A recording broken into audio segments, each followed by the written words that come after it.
Hey what is up pretty peoples. तो इस channel पे हम बात करते हैं मॉडर्न एस्ट्रोलॉजी के बारे में। तो आज मैं आपको बताने वाला हूँ आपके जीवन साथी का, आपके स्पाउस का जो है वो डायरेक्शन कौन सी होगी, कौन से डायरेक्शन में आपकी शादी होगी, वो मैं आज आपको डिटेल में बताने वाला हूँ।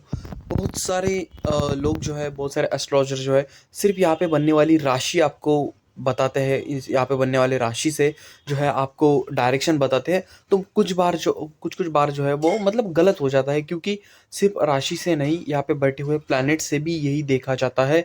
और मैंने ये खुद के अपने एक्सपीरियंस में देखा है कि यहाँ पे बैठने वाले प्लैनेट्स भी अपना डायरेक्शन जो है वो चेंज करने में समर्थ रहते हैं। तो सबसे पहले मैं आपको बताने वाला हूँ कि राशि के बारे में, कौन सी राशि है, और उसके बाद हम बात करने वाला है कि यहाँ पे कौन सा प्लैनेट बैठा है उसके बारे में। तो स्टार्ट करते हैं दोस्तों पहली राशि से। अगर आपके सप्तम स्थान में, आपको यह सप्तम स्थान देखना है, ये वाला, तो वहाँ पे जो भी राशि बनेगी उससे उस पे जो है डिपेंड होगा आपकी जीवन साथी का जो है डायरेक्शन कौन सी होगी, कौन से डायरेक्शन में आपका जीवन साथी होगा। तो अब सबसे पहले अगर आपको बताया जाए तो एरीज जो साइन होती है, सबसे पहला जो हमारा साइन है वो है एरीज यानी मेष राशि। तो यहाँ पे हम एक नंबर लिख देते हैं जो है मेष राशि का। तो अगर आपके सप्तम स्थान में अगर मेष राशि होगी तो आपकी जो शादी है वो पूर्व दिशा में होगी। आपकी जो शादी है वो पूर्व दिशा में होगी। और आगे भी मैं बताने वाला हूँ इसमें बैठे हुए ग्रह का क्या फर्क पड़ने वाला है, यहाँ पे कौन से ग्रह बैठेंगे, तो कौन सी डायरेक्शन जो है आपको पकड़नी है। अब बात करते हैं दूसरे साइन के बारे में, जो है टॉरस यानी कि वृषभ वृषभ साइन, वृषभ जोड़िएक साइन। तो अगर यहाँ पे वृषभ राशि बनती होगी तो आपकी जो शादी है वो आपके घर से या आपके जन्म स्थान से दक्षिण दिशा में होगी।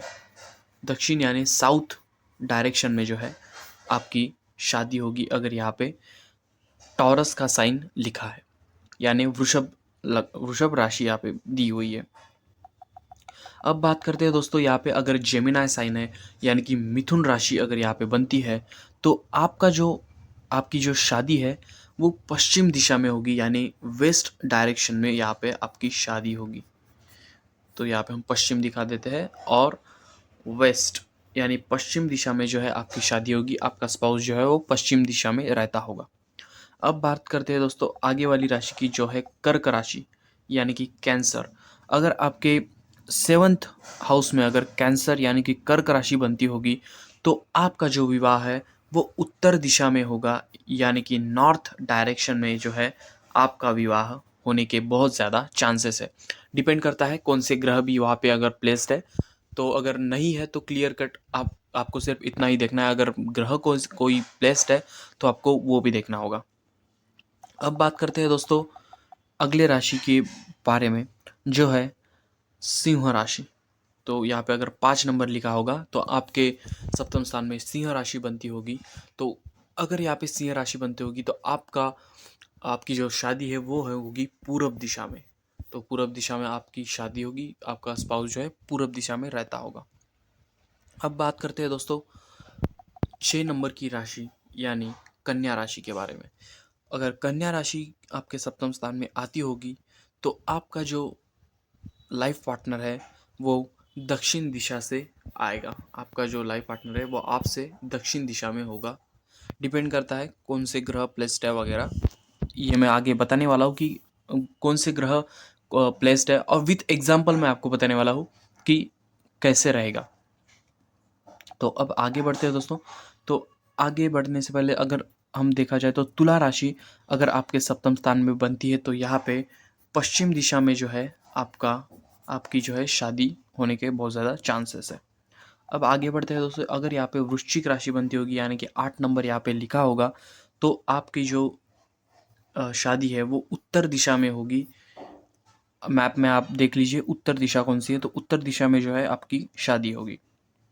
अब बात करते हैं दोस्तों सैजिटेरियस के बारे में। अगर यहाँ पे 9 नंबर लिखा होगा तो आपका जो है धनु राशि आपका सप्तम में होगी, तो आपका जो है आपका जो शादी है वो पूर्व दिशा में होगी। और आगे बढ़ते हैं, अगर आपके अगर आपके सप्तम स्थान में अगर 10 नंबर की राशि टिकी होगी, यानी कि कैप्रिकॉन यानी कि मकर राशि यहाँ पे होगी, तो आपका जो लग्न है, आपका जो आपकी जो शादी है वो दक्षिण दिशा में होगी। अब बात करते हैं दोस्तों, अगर यहाँ पे एक्वेरियस यानी कि कुंभ लग्न यहाँ पे कुंभ राशि अगर यहाँ पे पड़ती होगी, तो आपका जो है आपकी जो शादी है वो पश्चिम दिशा में होगी। अब बात करते हैं दोस्तों, अगर यहाँ पे पाइसेस यानी कि मीन राशि अगर यहाँ पे पड़ती होगी, तो आपकी जो शादी है वो उत्तर दिशा में, आपसे उत्तर दिशा में जो है होने के चांसेस है। अब बात करते हैं दोस्तों, यहाँ पे कौन से ग्रह किस तरह का फल देते हैं, यानी कि अगर कोई ग्रह यहाँ पे बैठ जाता है तो वो कौन सा डायरेक्शन आपकी शादी का चेंज करने में समर्थ रहता है। विथ एग्जाम्पल मैं इसके बाद ये भी बताऊंगा कि अगर राशि और ग्रहों का जो है कॉम्बिनेशन अपोजिट वाला बन जाए तो कब कौन सा फल देगा, वो भी एग्जैक्टली आपको कैसे निकालना है वो भी मैं इस वीडियो में आपको बताने वाला हूँ। तो सबसे पहले बात करते हैं सूर्य की। अगर आपके सप्तम भाव में सूर्य होगा तो सूर्य जो रिप्रेजेंट करता है वो पूर्व दिशा को रिप्रेजेंट करता है, तो आपकी जो शादी है वो पूर्व दिशा में ही होगी। डिपेंड करता है यहाँ पे राशि का अंक कौन सा लिखा है, वो मैं आगे बताने वाला हूँ। तो अब बात करते हैं अगले प्लैनेट के बारे में, जो है मून। तो अगर यहाँ पे अगर आपके सप्तम स्थान में अगर चंद्र देवता अगर विराजमान होंगे, तो आपका जो लाइफ पार्टनर है वो पश्चिम उत्तर दिशा, यानी पश्चिम उत्तर मतलब पश्चिम और उत्तर, ये जो दिशा है यानी कि नॉर्थ वेस्ट, यहाँ पे मैं लिख देता हूँ उत्तर पश्चिम यानी कि नॉर्थ वेस्ट डायरेक्शन में जो है अभी ऊपर की जो डायरेक्शन है वो नॉर्थ होती है और ये जो डायरेक्शन है वो वेस्ट होती है, तो नॉर्थ वेस्ट डायरेक्शन यानी ये वाला। तो इस पर डिपेंड करता है कि आपके राशि का अंक कौन सा लिखा है, वो मैं आगे बताने वाला हूँ। तो अब बढ़ते हैं आगे। आगे अगर बात की जाए तो आगे हम बात करेंगे मर्क्यूरी प्लैनेट के बारे में, जो है बुध ग्रह। अगर यहाँ पे बुध ग्रह यहाँ पे अगर विराजमान होंगे तो आपकी जो शादी होगी वो उत्तर दिशा में होगी। डिपेंड करता है राशि का स्वामी वहाँ पे कौन है। अब आगे बढ़ते हैं, बात करते हैं मार्स के बारे में यानी कि मंगल के बारे में। अगर मंगल यहाँ पे आपके सप्तम स्थान में बैठे होंगे तो आपकी जो शादी है वो दक्षिण दिशा में, आपके घर से जो है दक्षिण दिशा में होने के बहुत ज़्यादा चांसेस है। डिपेंड करता है वहाँ पे राशि कौन सी लिखी है। अब आगे बढ़ते हैं तो दोस्तों, अगर यहाँ पे आपके सप्तम स्थान में अगर गुरु हो तो आपके जो शादी का जो योग बनता है वो बनता है नॉर्थ ईस्ट। ये हो गई नॉर्थ और ये हो गई ईस्ट, यानी कि ये डायरेक्शन में अगर आप मैप में देखे जाए तो ऊपर ऊपर का जो एरो होता है वो हमेशा नॉर्थ डायरेक्शन में होता है, ये साइड का जो है एरो वो हमेशा ईस्ट की तरफ होता है। तो ये जो एरो जा रहा है तो ये होगी नॉर्थ ईस्ट डायरेक्शन। अब बात करते हैं दोस्तों वीनस के बारे में यानी कि शुक्र के बारे में। अगर आपके सप्तम स्थान में अगर शुक्र यहाँ पे बैठे हो यानी कि वीनस यहाँ पे अगर बैठे हो तो आपकी जो शादी है वो साउथ ईस्ट में होगी, यानी कि ये डायरेक्शन में। अगर इसे हमें वेस्ट और ये होगी साउथ, अगर आप मैप में देखा जाए तो ये वेस्ट होता है, ये वाला जो डायरेक्शन है वो वेस्ट होता है और नीचे वाला जो डायरेक्शन है वो साउथ होता है। तो इन दोनों के बीच में जो है वो सॉरी वेस्ट साउथ वेस्ट जो डायरेक्शन होती है तो ये बनती है साउथ वेस्ट यानी दक्षिण, यानी कि पश्चिम दक्षिण। ये होगी पश्चिम और ये होगी दक्षिण। तो ये जो है इस डायरेक्शन में आपकी जो है शादी होगी। अब बात करते हैं दोस्तों सैटर्न के बारे में, जो है शनि।